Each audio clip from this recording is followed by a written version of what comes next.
He provoked me. Step back! Everyone, please! Did she just hit him? Nobody moves. You made your choice. My father decides who leaves in handcuffs. You assaulted him! Watch your mouth! Leave her out of this. Then leave. No. Someone call security. I already called the police. Preserve file 817. End that call. Release the backup now. Confirming preservation. You have no idea who I am. I know exactly who you are. Ma'am, are you hurt? Arrest him! Sir, put the phone down. Preservation order is active. What order? Check your department screen. What happened here? Dad, he threatened me. Chief, the system just locked us out. You know that file number? Be careful. She should be. Dad, who are these people? People who thought the record was gone. Put that key away. Why? Dad, fix this. Chief, investigators are outside. What did you hide? 31 voices. You don't understand. The slap cracked across the private dining room, silencing 40 conversations at once. The police chief's daughter stood over Marcus Reed and hissed, "My father decides who leaves this city in handcuffs." Marcus did not raise his voice. He only picked up his phone and made one call. "Preserve file 817. Release the backup now." Why did the arriving officers suddenly stop smiling? Why did the restaurant manager turn pale when the chief walked in? And what secret had been buried beneath years of missing complaints? Marcus had come to save one relationship, not destroy a career. Stay until the end, because the truth hidden behind that dinner table would shake the entire city. The first siren rose beyond the windows before Marcus lowered the phone. Savannah Carver smiled as if the sound belonged to her. Good. Now everyone can stop pretending this is complicated. No one answered. 40 guests froze over unfinished plates. Near the kitchen, a server gripped a tray until its rim marked his fingers. Behind the bar, ice dropped into a bin with a hard crack. Marcus turned toward Amara. She stood 3 steps away, his unopened card bent between both hands. The cream envelope had absorbed a dark crescent from the spilled water. She did not ask what file 817 meant. "You promised tonight wouldn't become work," she said. "It wasn't supposed to." "That's what you always say." Savannah laughed. "Your daughter understands the problem better than you do." Marcus faced her. "Leave her out of this." "Then give me the phone." "It's already done." Her smile vanished. At the edge of the room, Tessa Moore stared at Marcus's black screen. The 38-year-old floor manager wore a silver pencil through her dark bun and smoothed tablecloths when she needed time to think. Her palm crossed the linen once, then stopped. 817, she whispered. The off-duty officer beside her turned. "What did you say?" "Nothing." But Tessa knew that number. 2 years earlier, after closing, she had copied invoices and complaint forms while the room smelled of lemon polish. She mailed them outside the city. Weeks later, the complaint disappeared, and the envelope came back unopened. Or so she had believed. Blue light moved across the walls as 2 patrol cars stopped outside. Chairs scraped. Conversations returned in thin fragments. Savannah lifted her chin. "My father will be here in 5 minutes. Then this ends." "Does it?" Amara asked. Every face turned. She pressed the damaged envelope to her chest. "I saw you hit him." Savannah's eyes narrowed. "Be careful." "With what?" "With accusations you can't prove." A guest lowered his gaze. Another placed his phone face down. The room closed around the table. The front doors opened. Cold November air swept inside, carrying wet pavement and exhaust. Sergeant Colin Price entered first, broad-shouldered and red from the cold, followed by Officer Eric Lawson. Savannah pointed. "That's him. He threatened me, refused to leave, and recorded a private event." Price recognized her.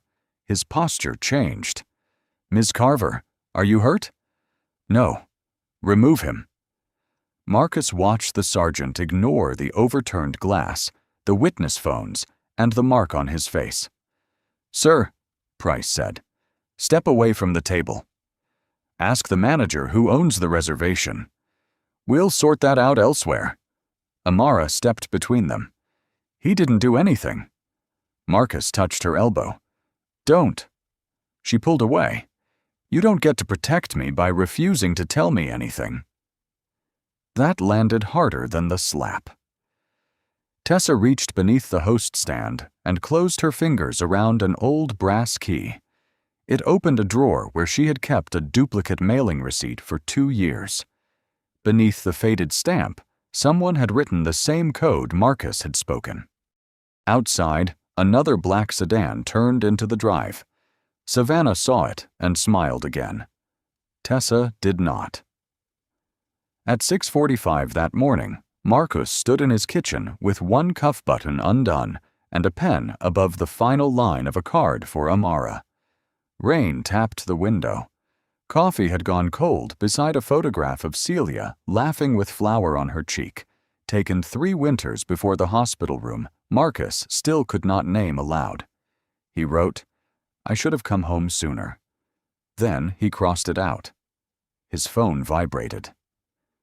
Evelyn Shaw, 43, the Federal Evidence Coordinator, spoke first. "We found another mismatch in Eastbridge. Can it wait until tomorrow?" "You're asking me that?" "My daughter leaves at 8. Then have dinner with her. File 817 has survived 2 years.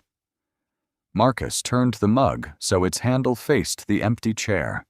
Celia used to do that. Send only what can't wait. You say that when you want permission to keep working. I'm asking you not to give it. A beat passed. One evening, Evelyn said.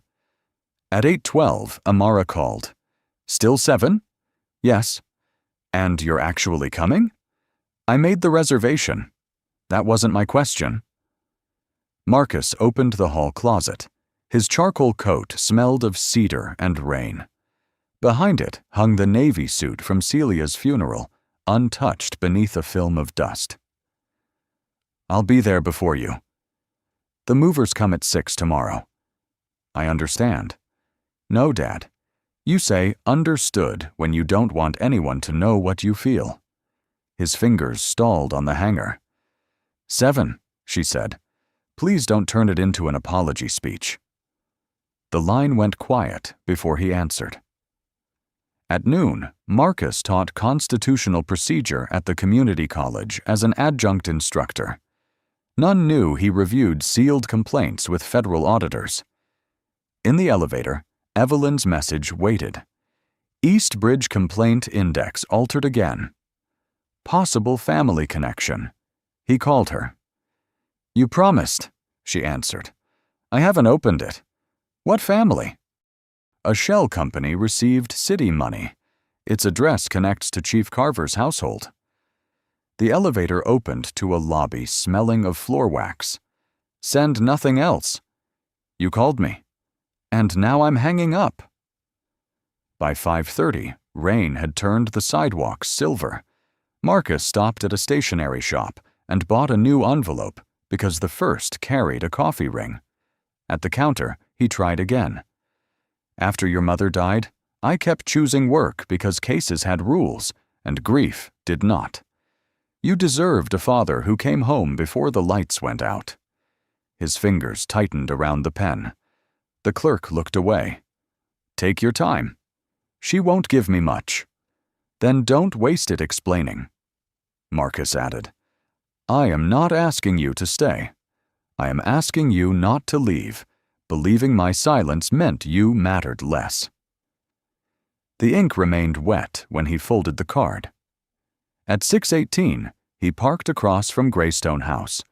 Chandelier light glowed through tall windows. Servers moved between white tables while black cars pulled to the curb. Amara texted, I'm coming. Then Evelyn's final notification appeared beneath it.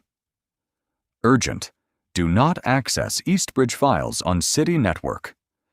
Marcus locked the screen, slipped the damp-edged card into his inner pocket, and crossed the wet street toward the dinner he had promised would belong only to his daughter. At 6:43 p.m., Marcus stepped beneath the awning of Greystone House and shook rain from his coat. Warm air carried roasted garlic, beeswax, and fireplace smoke. A pianist tested 3 notes near the bar. "Reservation for Reed," Marcus told the host. Before the young man could answer, a woman in an ivory dress crossed the lobby. "Move the Larkin party to the center table," she said. "My father's guests need the stage view." The host checked his screen. "Ms. Carver, that table is reserved." "Then unreserve it." Savannah Carver was 29, polished from pearl earrings to the fold of her napkin. She smiled while giving orders. Marcus checked a courtroom clock. 17 minutes until Amara arrived. A silver-haired man emerged from the private room, drying his hands. Henry Bell, 62, owner of Greystone House, leaned forward when he spoke. "Savannah, the room is arranged as your office approved. The guest list changed. The reservation is prepaid. Refund it." Henry's jaw tightened. That table belongs to Mr. Reed. Savannah studied Marcus's charcoal coat and rain-dark cuffs. "He can wait at the bar. I'm meeting my daughter," Marcus said, "and I'm hosting people who fund this city." Her phone rang. "Dad, everything's ready. Briggs is here." "Yes, I know you're delayed." Near the ballroom doors stood Nolan Briggs, 51, deputy chief, broad-shouldered, and careful with every expression. He wore a dark suit and rubbed his thumb over his wedding ring. Savannah ended the call. "My father will be 20 minutes late." "Chief Carver is never late to his own speeches," Henry said. "He isn't late. Everyone else is early." She opened a leather folder and slid a document toward him. "One more thing. The Civic Assurance Fund." Henry did not touch it. "We donated in March." That was general support. "My accountant couldn't find a public report." Savannah lowered her voice. "You don't want your liquor inspection delayed over paperwork, do you?" The silver spoon in Henry's hand struck his coffee cup. One clear note. Marcus stopped removing his gloves. Briggs crossed the lobby. "Problem?" "No problem," Savannah said. "Mr. Bell was about to sign." Henry looked toward the servers by the kitchen. One woman gripped her tray until her knuckles whitened. "How much?" he asked. $25,000. That's twice last year. The city has grown. So has your consulting fee," Henry said. Briggs's face went still. Savannah leaned closer. "Excuse me?" Henry folded the paper, then opened it. "I need time." "You have until dessert." Marcus slipped one glove into his pocket. He had seen the fund's name in Evelyn's warning that afternoon. He had not expected to hear it over white linen and piano music. Savannah caught him watching. "Is there something you need?" "My table. You'll get whatever is available." The host lowered his eyes. Henry pushed the document beneath the register. Briggs shifted between Marcus and the private room. Headlights swept across the windows. Savannah smiled toward the drive. Marcus checked his phone. Amara had written, "Parking now." Behind the host stand, Henry's hand remained over the hidden document, and the spoon beside his cup continued to tremble. "Mr. Reed, I can seat you near the kitchen." The host's voice barely carried over the piano as Amara entered beneath the awning, closing a black umbrella against the wind. Marcus saw her first. Camel coat, damp curls, car keys clenched in one hand. "You're early," he said. "You're later than your promise." "I've been here 12 minutes. "That's not what I meant." Savannah drew the reservation card from the stand. Reed, 7 p.m., was printed in black ink. "This table is being reassigned." Marcus held out his hand. "That card belongs where you found it." Savannah looked past him. "You must be the daughter. There's a quieter table by the service door. Amara glanced through the arch. The center table waited beneath the chandelier. No, she said. We're sitting there. The guest list changed. Our reservation didn't, Marcus replied. Henry Bell stepped forward. Savannah, I can add another table. Then my donors sit against a wall while this man watches the stage. This man has a name, Amara said. Nolan Briggs moved closer, polishing clean glasses with a white cloth. Let's keep this civil. Marcus met his eyes. Then begin with the reservation. A waiter emerged carrying 2 hot plates. Miguel Santos, 31, moved quickly, but drew his shoulders inward when Savannah spoke. Pepper and browned butter followed him. Take those back, she ordered. We need that table cleared. Miguel stopped. Those are for table 12. Table 12 is moving. They requested the anniversary menu. Did I ask for the history? One plate trembled against the other. Marcus stepped aside. Set them down. Miguel obeyed. Thank you, sir. Near the bar, a woman in a dark green dress lowered her glass. Dana Ellis, 27, was an off-duty patrol officer. A silver badge showed inside her purse when she reached for her phone. Savannah noticed. Officer Ellis, perhaps you can explain that refusing a reasonable request creates a disturbance. Donna placed her phone face down. A reservation dispute isn't a police matter. Briggs turned. Dana. Deputy Chief. The correction tightened the room. The kitchen door swung open, releasing heat, dish noise, and the sharp scent of bleach. Savannah pressed the card into Tessa Moore's hand. Move them. Tessa's fingers closed around it. Ms. Carver, the Reed booking was confirmed 3 weeks ago. And I confirmed this event 6 months ago. They paid in advance. I'll reimburse them. Marcus removed the folded receipt from his coat. You won't need to. Savannah leaned closer. Are you trying to embarrass me at my own event? No. Then why are you still standing here? Because my daughter is standing here. Amara looked at him. The space between them narrowed by half a step. Henry cleared his throat. The center table stays with Mr. Reed. Savannah's expression shifted. She took the card from Tessa, bent one corner, and pinned it beneath her palm. Fine, she said. Let's see how long it stays that way.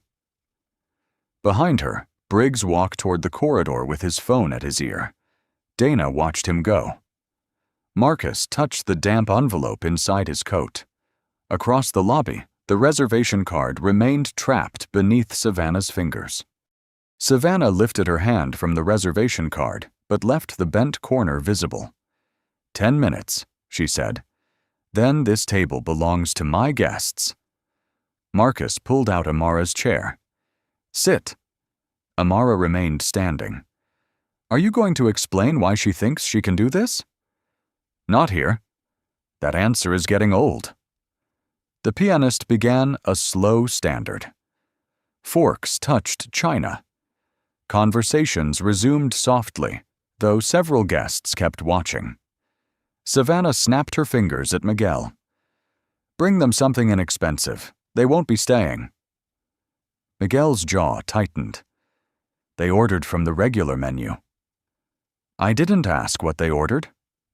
Marcus folded his coat over the chair back. Water is enough. Savannah smiled at his worn cuff. Of course it is. Amara opened her menu, then closed it. Her phone vibrated against the tablecloth. She reached for it, but her hand shook so badly that the corner struck the water glass. Amara. I'm fine. You're not. No, I'm standing in a room full of people pretending they don't see what's happening. A man near the stage lowered his eyes. A woman beside him turned towards the window. Savannah heard her. What exactly do you think is happening?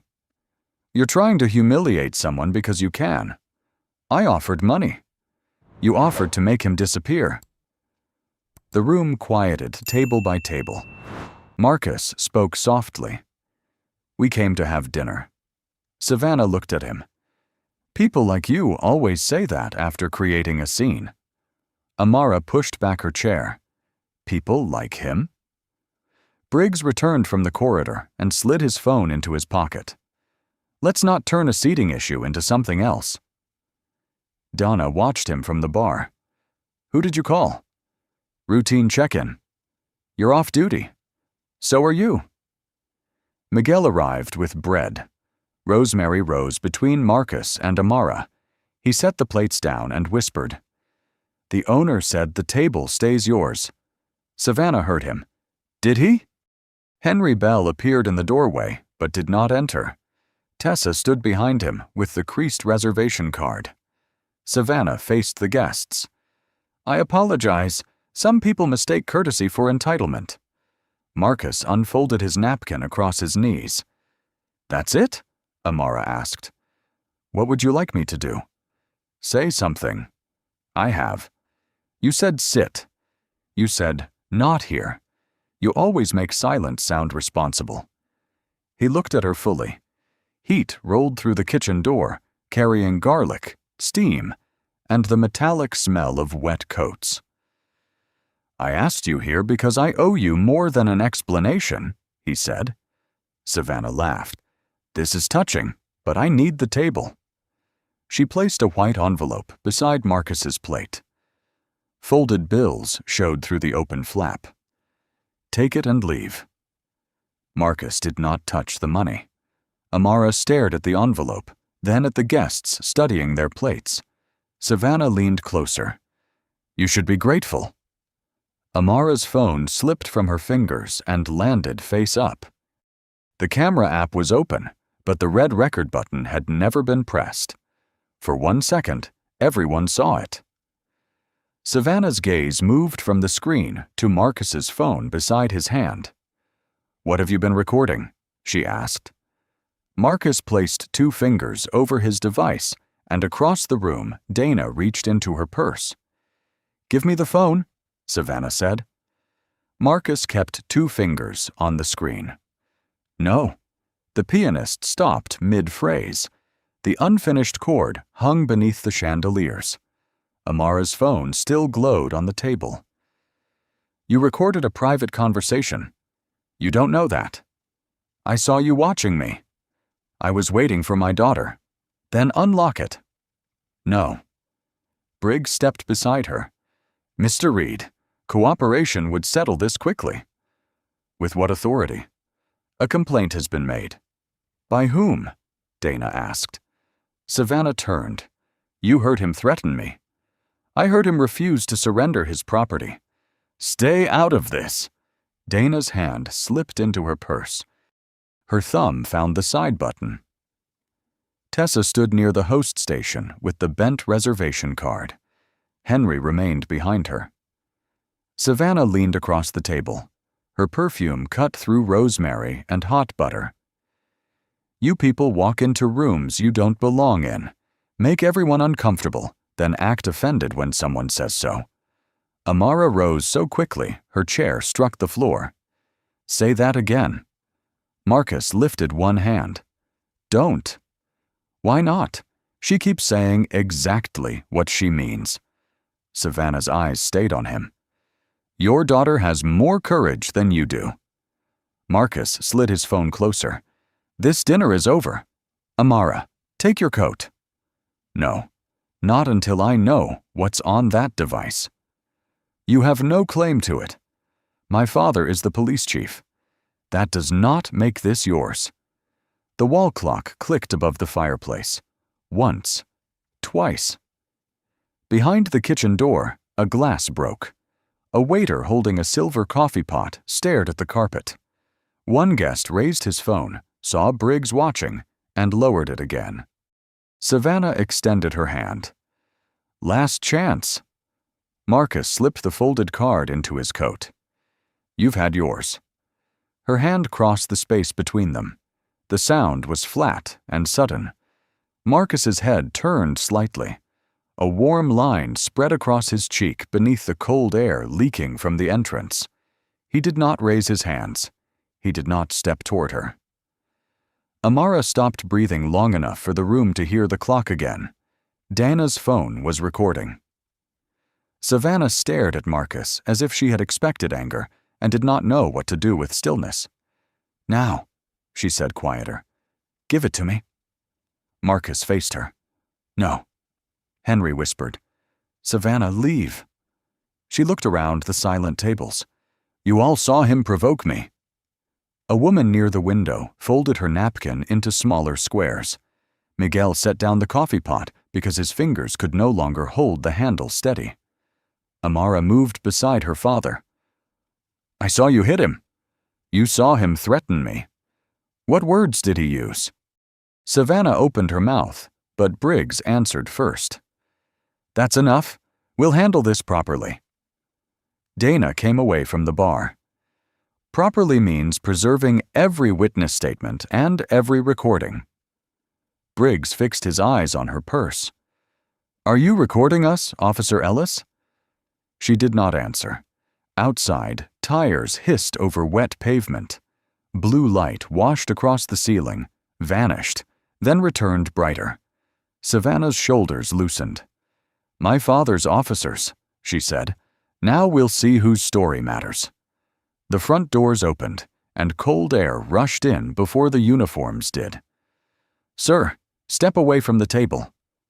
Sergeant Colin Price entered first, rain shining on his uniform. Officer Eric Lawson followed, bringing rain and cold inside. Savannah pointed at Marcus. "He threatened me, refused to leave, and recorded a private event." Price looked at her, then at Marcus's cheek. His posture changed when he recognized her. "Miss Carver, are you hurt?" "No, remove him." Amara stepped forward. "She hit him." Price did not turn. "Ma'am, stay back." Donna came from the bar with her phone raised. "I witnessed everything." Briggs moved between them. "Officer Ellis, you're off duty." "That doesn't erase what I saw." Price's eyes dropped to her screen. "Put the phone away." Marcus held out his device. "Preserve it as evidence. Do not unlock or power it down." Lawson took it. "You giving orders now?" "I'm stating the condition in which I surrendered it." Lawson sealed the phone in a clear bag. The plastic crackled above the murmurs.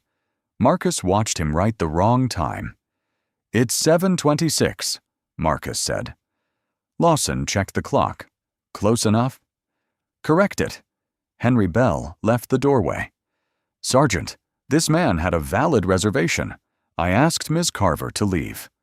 Savannah turned. "Careful, Henry." His mouth closed. Price pointed toward the service corridor. "Mr. Reed, come with us." "Am I being detained?" "You're being removed pending investigation." "That is not an answer." "It's the only one you're getting here." Marcus looked at Amara. Her coat hung open, and the card he had brought was crushed in her palm. "Stay with Tessa," he said. "No, you don't get to use that voice after disappearing into another secret." The kitchen door swung open. Heat, bleach, and burned sugar rolled into the corridor. Lawson guided Marcus past stacked chairs while guests watched. One man lifted his phone, met Briggs's eyes, and lowered it. The service office had no windows. A fluorescent tube buzzed above a gray desk. Price pointed to a steel chair. "Sit." Cold pressed through Marcus's trousers. Lawson placed the evidence bag beside a chipped mug. "We'll speak to witnesses after Chief Carver arrives." "You have an off-duty officer with a recording." "She has a conflict." "And his daughter doesn't?" Price shut the door halfway. "Watch your tone." Marcus rested his hands on his knees. "My tone is the least important fact in this room." Outside, Savannah's voice carried through the glass. "My father will fix it." Amara appeared and set the unopened card on the desk. "You knew something was happening before dinner?" I couldn't tell you. You never can. This is bigger than tonight. So was Mom's last month. You still found reasons not to come home. Price looked away. Lawson stopped writing. Marcus reached for the card, but Amara moved it beyond his fingers. I leave at 6, she said. Don't come to the apartment unless you're ready to tell me who you are when you're not hiding behind work. Amara. She stepped into the corridor. The door eased inward. Her shadow narrowed beneath it, then disappeared. Marcus sat with the cold metal pressing through his clothes. On the desk, the sealed phone lay beside the card. Through the plastic, its screen lit once. 817 has been opened. The message vanished before Lawson noticed it. What was that? He asked. A notification. From whom? Someone who keeps records. The office door opened. Everett Carver entered without knocking, rain beating on his black overcoat. At 58, the police chief had silver temples and a voice trained for obedience. Mr. Reed, I'm told you disrupted my daughter's event. Marcus remained seated. You were told by your daughter. Carver glanced at Price. Has he been charged? Not yet. Then let's avoid making this larger than it is. Through the frosted glass, Savannah paced beside Briggs, then stopped. You sign a statement acknowledging the misunderstanding, he said, and leave without a citation. What misunderstanding? That you refused a lawful request and caused a disturbance. Your daughter struck me in front of witnesses.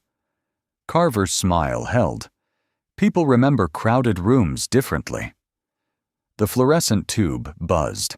Cold air pushed beneath the door. Outside, Savannah said, Dad, make sure he deletes it. Briggs answered too softly. Then the latch shifted, sharpening their words. I've fixed worse for you, Carver said. Stop talking. Marcus turned. Carver closed the door. Family conversations are not evidence. Sometimes they are. Price touched the evidence bag. Chief, the phone may contain a recording. Then document it as damaged during collection. Lawson looked up. It isn't damaged. Screens fail. Evidence is imperfect. Lawson's pen hovered. Marcus leaned forward. Write exactly what he said. Price planted a palm on the desk. You're not directing this room. No, I'm measuring it. Carver removed a printed statement from a leather folder. Fresh toner mixed with wet wool. Sign, he said. You walk out tonight. Refuse, and we hold you while we investigate trespass, harassment, and unlawful recording. The restaurant owner asked your daughter to leave. He'll clarify. Will he? Carver's mouth tightened. The first paragraph claimed Marcus had entered without permission. The second said Savannah acted in self-defense. The third waived any complaint against the department. His thumb stopped above the signature line. A white label crossed the phone bag. Lawson's handwriting showed the date, time, and property code, EPD-0817. Marcus lifted his eyes. Who assigned that number? The system generated it, Lawson said. No, it didn't. Price exhaled. We are not debating inventory. That code belonged to a civilian complaint filed 2 years ago. No one moved. Carver tapped the signature line. You're tired. Your daughter left. Don't make a bad evening permanent. Marcus pictured Amara's shadow shrinking beneath the door. For 1 second, his hand moved toward the pen. Then he remembered Evelyn's warning. The index had been altered again. He folded the statement once and returned it unsigned. What happened to the original 817? Carver's hand remained on the paper. In the corridor, Briggs stopped speaking. Lawson looked from the bag to his chief. Sir? Carver did not answer. Under the white light, The label on Marcus's phone began peeling at one corner, exposing an older number beneath it. The older number beneath the label was almost gone, but Marcus could still read the final 4 digits. "Remove that sticker," he said. Price covered the bag with his hand. "We're done taking instructions." Carver reached for it. "Seal it again." Lawson hesitated. The fluorescent tube flickered, flattening every face to gray. From the corridor came Savannah's impatient heels. Marcus sat back. "I want my permitted call." "You already used your phone," Price said. "It was seized before I was charged. I'm requesting a documented call from this room." Carver studied him. "To your attorney?" "To someone who answers." The chief's expression shifted. 5 minutes. Lawson pushed the corded phone across the metal desk. The receiver was greasy and warm. Marcus dialed from memory. Evelyn answered on the second ring. "Read?" "Preserve 817. Silence. Then a click sounded as her recording system engaged. "Confirm scope," she said. "Eastbridge Complaint Index, Municipal Evidence Inventory, Civic Assurance Fund, all mirrors, deletion logs, and linked accounts." Carver moved closer. "End the call." Marcus watched the peeling label. "Release the backup now." Evelyn's voice sharpened. "Authority?" "Standing Order Delta. Judicial copy." Keyboard keys began striking rapidly. "Understood. Do not disconnect." Price reached for the receiver. Marcus turned it away. "Interference with a preservation notice will be logged." Price stopped. Carver's jaw tightened. "Who are you?" Marcus answered Evelyn instead. "Time is 7:41 p.m. 4 officers present. 1 evidence label altered." Lawson corrected the time in his notebook without being asked. Outside, Dana stood near the service station with her purse open beneath her coat. Tessa blocked the corridor by asking Briggs to sign a witness sheet. "You can give it to Price," Briggs said. "He told me to wait for you." "I didn't." "You did 5 minutes ago." While they argued, Dana opened the card Marcus had slipped beneath her water glass before the patrol cars arrived. It held no name, only a secure address and the words, "Original files only." Her recording was 19 minutes long. She attached it and pressed send. A blue bar crawled across the screen. Briggs noticed. "Officer Ellis." Tessa dropped a tray of forks. Metal scattered over tile with a violent clatter. Everyone turned. Dana's upload reached 100%. "Sorry," Tessa said, kneeling. "My hand slipped." Donna locked her phone and helped gather the forks.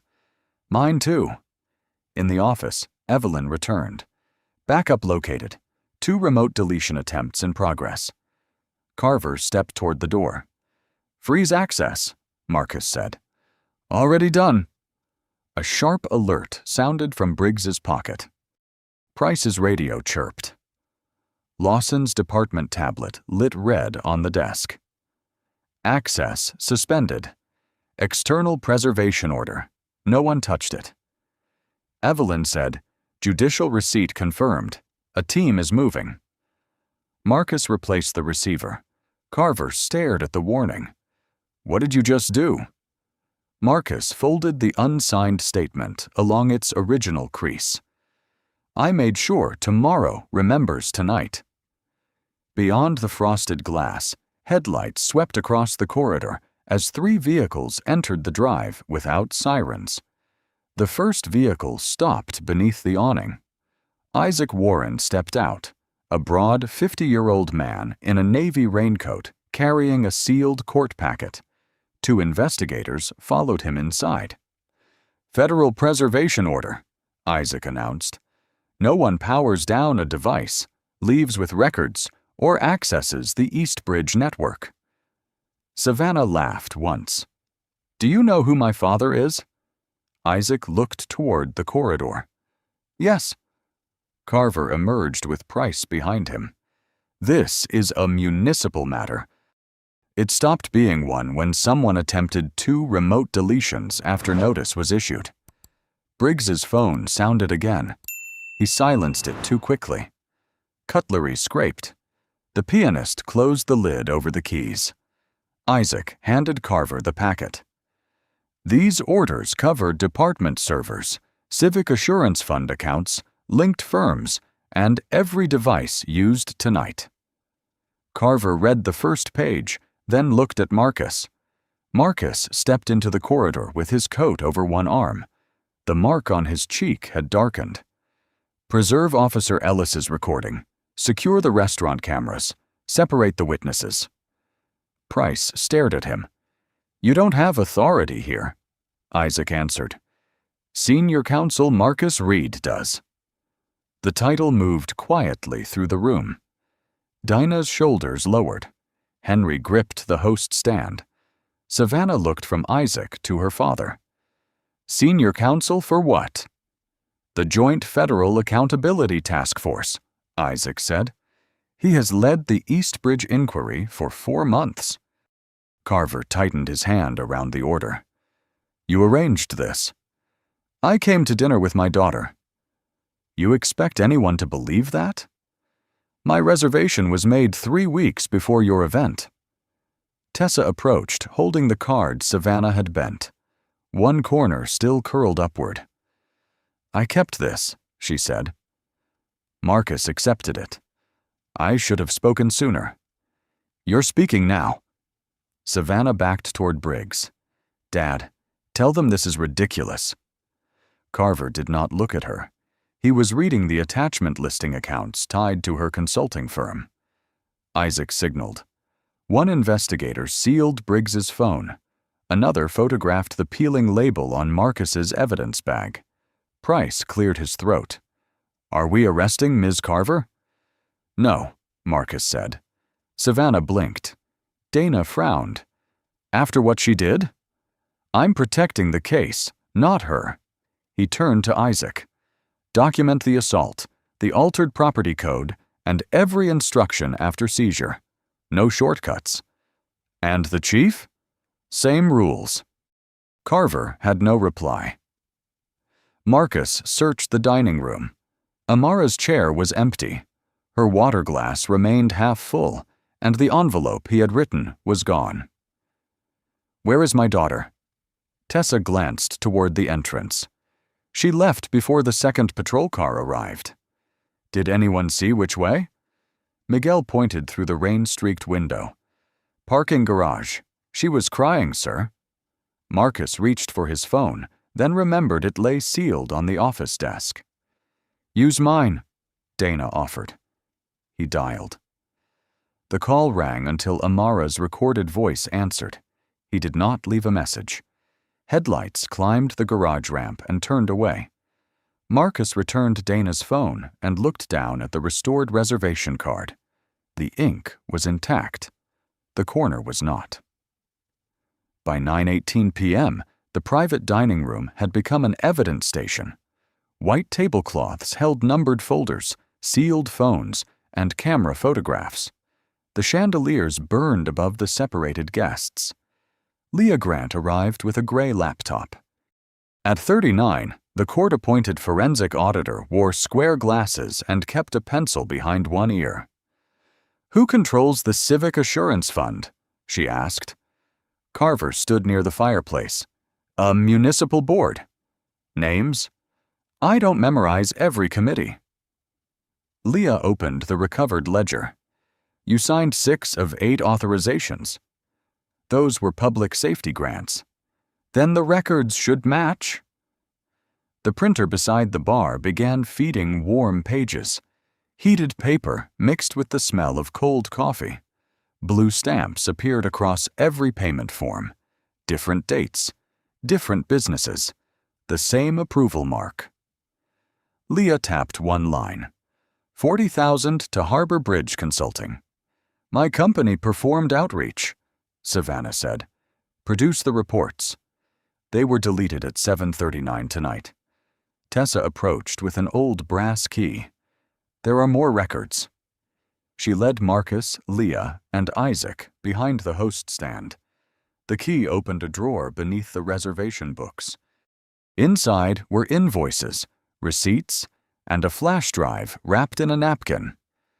"I copied them 2 years ago," Tessa said, after Savannah demanded footage from another dinner. "What happened?" Marcus asked. "A contractor refused to pay into the fund. Officers arrived before dessert. His complaint disappeared the next morning." "Why keep these?" Leah asked. Tessa rubbed the bent corner of Marcus's reservation card. "I mailed copies outside the city. The envelope came back unopened. I thought nobody wanted them." The receipt bore an old task force address. "Someone changed the routing code. So I wasn't ignored?" "You were redirected." Leah connected the drive to an isolated computer.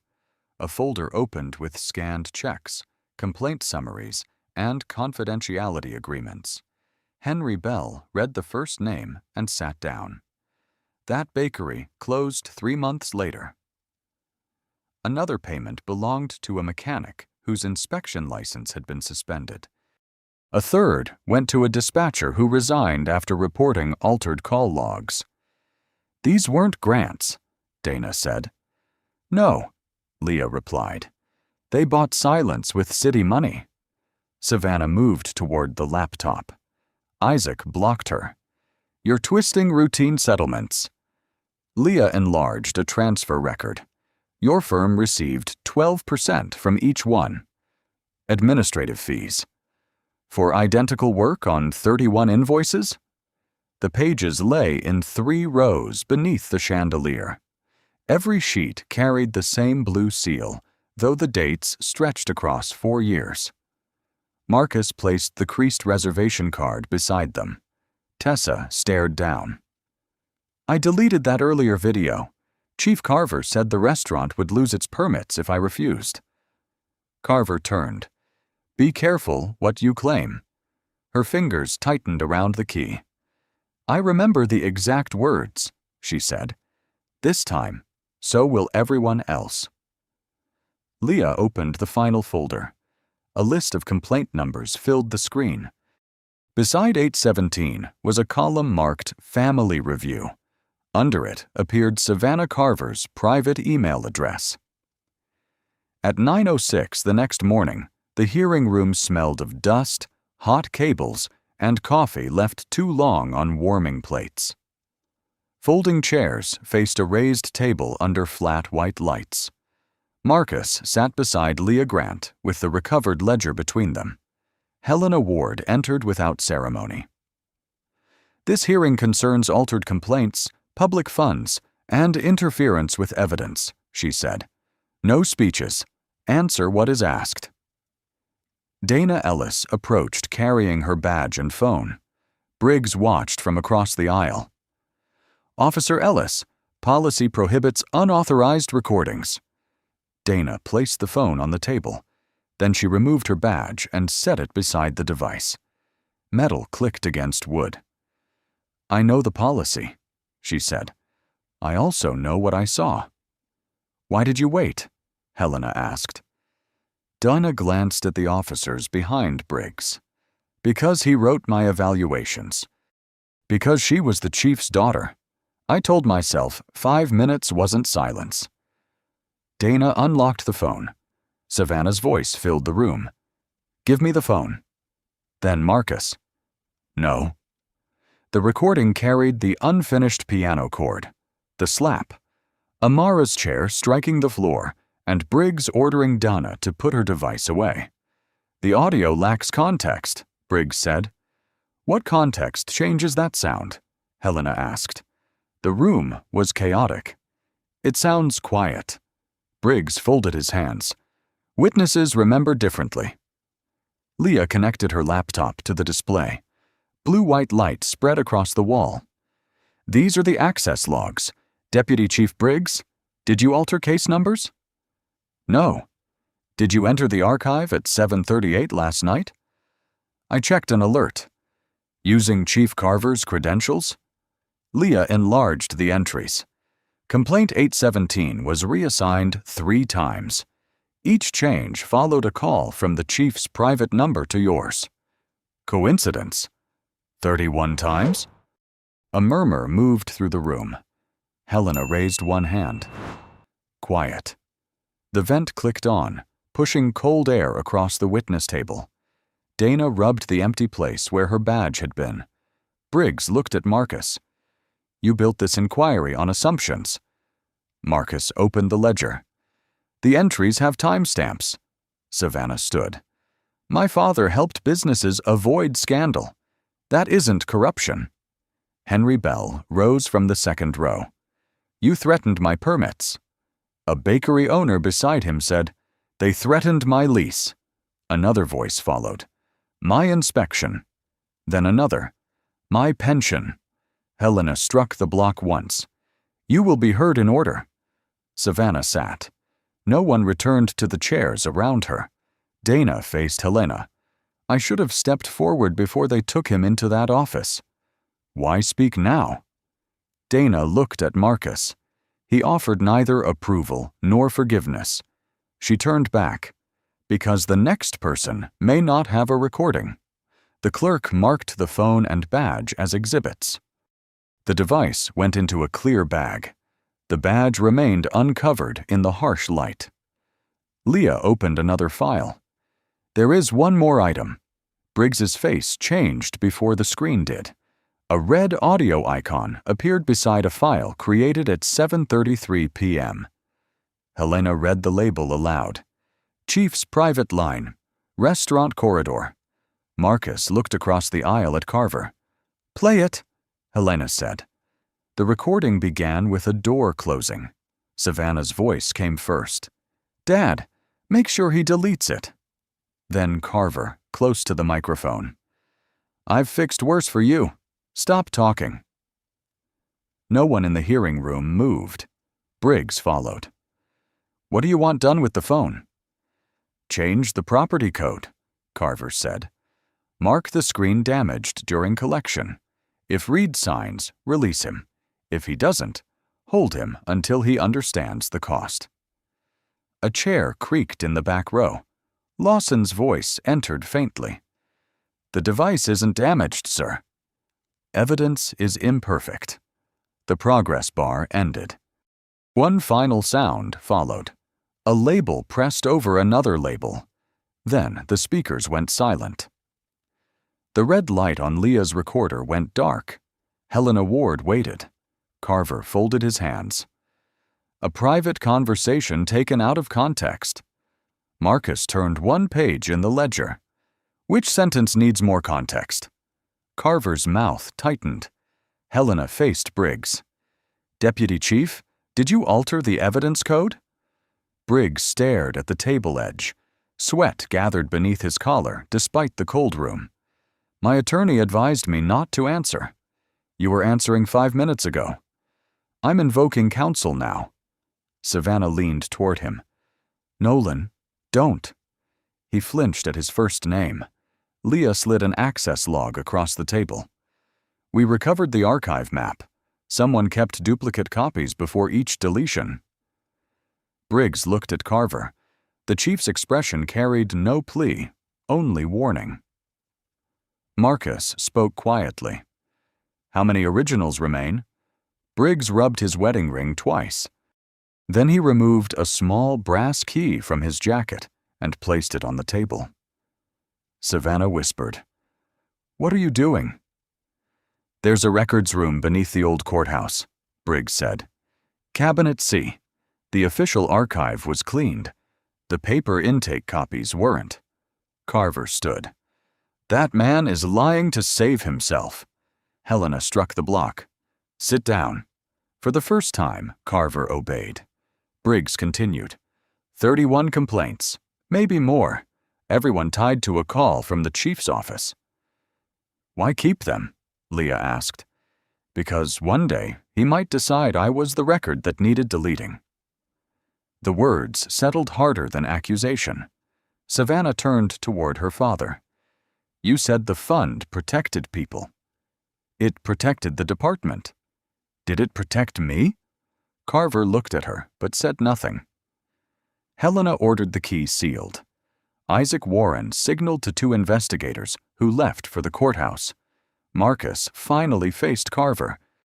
He could have listed the altered files, threatened businesses, and the daughter used as both excuse and beneficiary. Instead, he asked one question. How many people stopped believing the law would hear them because you taught them silence was cheaper? Carver's jaw shifted. No answer came. Henry Bell lowered his head. Donna's badge remained beneath the white lights, separate from her phone. Savannah's hands began to shake. She pressed them flat against the table. The clerk replayed the final 10 seconds. Carver's recorded voice filled the room again. Evidence is imperfect. When it ended, the red indicator went dark. No one spoke. Then the side door opened, and Isaac returned carrying an archive box stamped with the number C-17. Isaac set the archive box on the evidence table. The cardboard sagged at the corners, and dust rose beneath the white lights.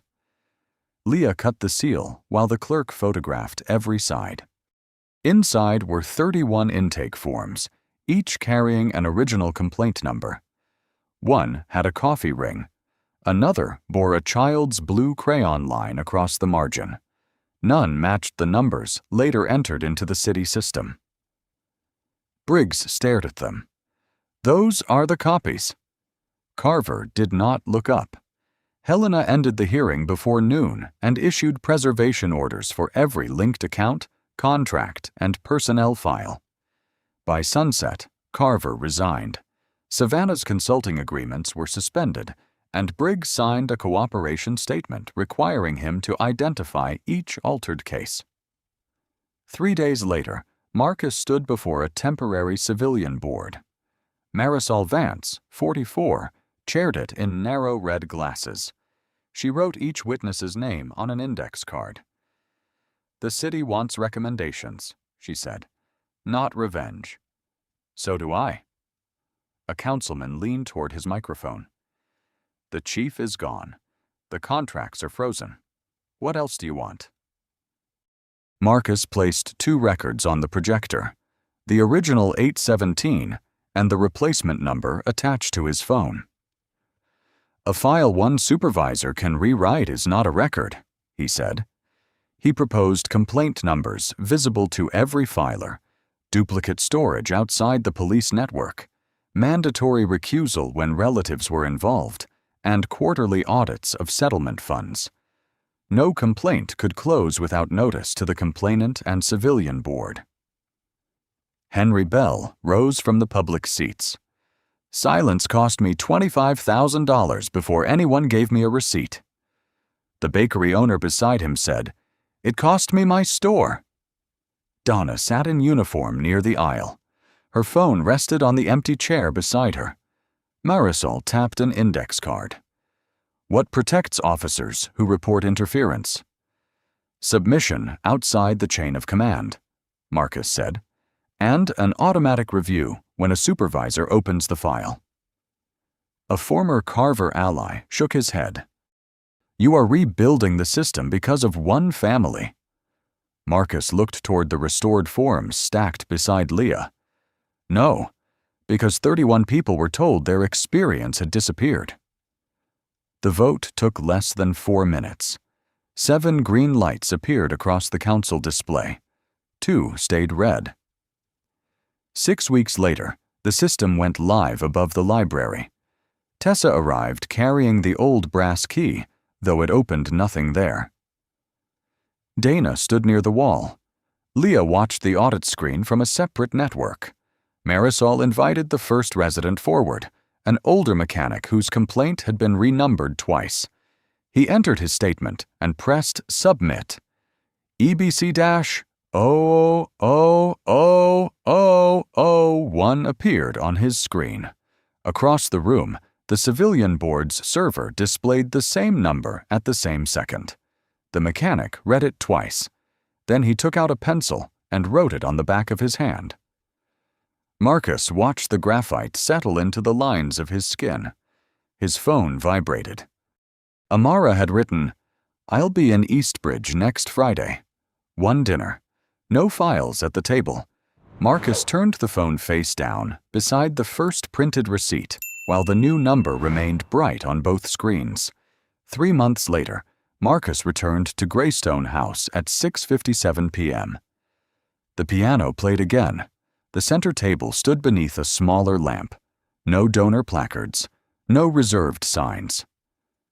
Amara was already seated, turning a cream envelope between her fingers. "You kept it," Marcus said. "You wrote on paper. I assumed it mattered." He removed his charcoal coat and placed his phone face down near the edge of the table. Then he moved it to the empty chair beside him. Amara noticed. "No files?" "No files." Tessa brought water herself. The silver pencil was still tucked through her dark bun. "Your reservation card is framed in the office," she said. "That seems excessive." "It reminds us to ask who made the reservation before asking who looks important." A drop rolled along Marcus's glass and stopped beside the old crease in the envelope. Henry had sold part of the restaurant to its employees and joined the city's business advisory panel. Miguel now managed the evening staff. Near the entrance, a notice explained that requests from public officials were logged like anyone else's. Across town, the final accountability report had been released that morning. Everett Carver's resignation became permanent after the state board revoked his command certification pending a wider inquiry. Savannah lost every municipal contract and entered a settlement requiring repayment, disclosure of her firm's records, and 2 years without government consulting. Nolan Briggs accepted a demotion, lost supervisory authority, and spent months helping auditors reconstruct the complaints he had altered. His cooperation reduced the penalty, not the record. Dana remained an officer and became the first liaison to the civilian board. During training, she placed her badge beside a phone and taught recruits how to preserve evidence when a superior became part of a complaint. The new system had received 84 complaints. Every filer could see the same number on 2 independent servers. 3 cases had been dismissed, 9 had led to discipline, and none had vanished. Amara opened the card. The ink from Marcus's last line had bled where rain once reached the fold. She read it twice. "You should have said this before." "I should have." "You can't fix 10 years with 1 dinner." "I know." A server lit the candle between them. Warm light moved across Celia's photograph, which Amara had placed beside her purse without mentioning it. "I almost left that night without coming back," she said. Marcus looked at the photograph, then at his daughter. "What changed?" "You called and didn't leave a message." "That helped?" "No. It was the first time you didn't try to control what I heard." He accepted that without defending himself. They ordered slowly. Amara told him about her new apartment, the noisy pipes, and the job she might leave. Marcus listened without checking the time. When she asked about the restored complaints, he answered in 2 sentences and stopped. At dessert, Tessa passed carrying the old brass key on a ribbon. It no longer opened a hidden drawer. The civilian board had placed it in a glass case beside the first synchronized complaint receipt. Amara touched the crease in the card. "Next month," she said. "Same table." Marcus nodded. "I'll be here." Outside, November rain softened the streetlights. Inside, the card lay open between them. If this story reminded you of a time when someone's dignity was ignored, tell us what happened in the comments. Your experience may help another person recognize that silence, pressure, and authority should never erase the truth.